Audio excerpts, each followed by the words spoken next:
Hello, I'm Peter Walton from Zenith, and on behalf of myself and everyone here, we hope you have survived the recent lockdown and perhaps starting to enjoy a little bit more freedom. We haven't made any changes to investment portfolios in recent weeks, but we thought it would be a good opportunity to keep in touch with you to let you know our current thinking. Perhaps firstly, the virus, the coronavirus. What we can say is that the number of cases worldwide are increasing. Countries like Brazil and Russia are certainly having major problems at the moment. The possibility of a vaccine being developed successfully is probably 12 months away. And the experts also say that a second wave of infections is quite possible. So in summary, we would say that the virus remains a major risk issue. What about the economy? The damage to the economy in Australia and worldwide has already happened. There are over $200 billion worth of home loans and business loans in Australia that have currently been suspended by the major banks, which means interest is still accruing and compounding, but no payments made. We also know that people have been dipping into their savings, their super, and relying on government assistance to make ends meet. That government assistance has come from massive borrowings, which will take decades to repay. And we wonder what will happen in September when the moratorium from the banks is lifted and the government assistance starts to taper off. We don't think people are going to have the same opportunity to spend money on things like going to restaurants or buying new cars or going on holidays. And it's quite likely that the effects of the economic downturn will last for probably several years.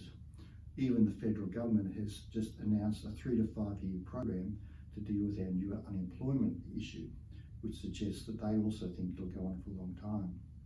The share market has been very interesting. It should, according to the experts, be going down, but it has been heading upwards to some extent. The US market, for example, has increased about 33%, an amazing amount, since its low about a month ago, and is now only just over 10% below its all-time high. We also know, though, that from history, being the global financial crisis in 2008 and the Great Depression in 1929, that the share markets took a major fall, followed by a significant recovery, but followed by an even greater fall of larger proportions. And while we don't know whether history will repeat, we do know that it often rhymes. So if a second wave of share market fall does happen, no one should be surprised, although there are no guarantees that it will happen. Should also mention China. China has taken a much more aggressive stance in dealing with other countries around the world and has disputes with countries, not only Australia, but also places like New Zealand, the UK, the USA, Germany, and of course Hong Kong. The ramifications for world trade could be quite dramatic depending on where it heads.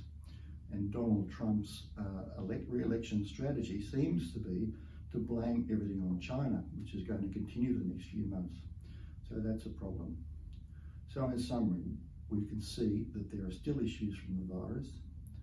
The damage to the economy has happened and will take years to recover, we believe. The share market has recovered nicely, which has been helpful, but the risk of another major fall is significant, and the China issues. These significant increases in risk, in our view, means a reasonable approach is to mitigate or reduce the risk by taking some money out of the market. So investment portfolios are still invested somewhat conservatively, still somewhat invested in the share markets, but also a lot of money on the sidelines. We will continue to monitor the situation and act when we think it's appropriate. If you have any queries, you are welcome to contact us to have a chat, and we hope to be in touch again soon. Thank you.